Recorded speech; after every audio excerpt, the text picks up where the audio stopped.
Day 3, Saturday, I went up to Central Park. Central Park is huge.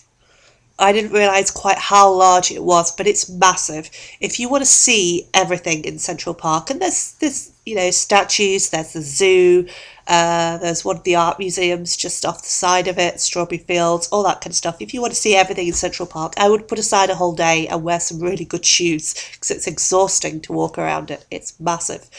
But I spent about 2 or 3 hours in Central Park and saw a good number of stuff. I saw several locations that had been used in the video game Alone in the Dark. They've done a really good job of recreating that in there, albeit a more demon-infested version. But I was walking around and going, oh, I recognise that. That's in Alone in the Dark.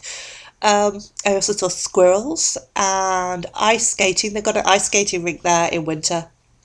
There seemed to be a lot of locals taking ice skating lessons because there are a lot of people doing very, very good skating. They've got baseball grounds, a lot of grass, benches, ponds, lakes, bridges. It's very, very nice. And even though it is surrounded by Manhattan, literally surrounded by Manhattan, it's quite quiet and quite peaceful. It's a nice haven away from the hustle and bustle of the city, which is what it was meant to be, I suppose. From there, I went over to Strawberry Fields, which is part of Central Park, obviously, where John Lennon was shot.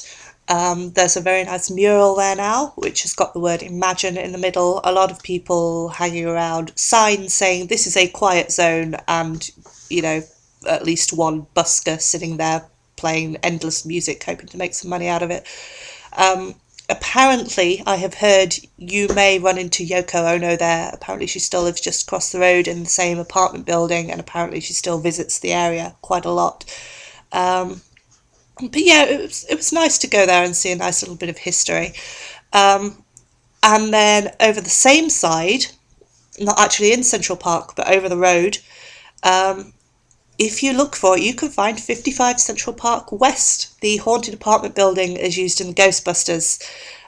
So I took photos of that and went, that was the haunted apartment building used in Ghostbusters.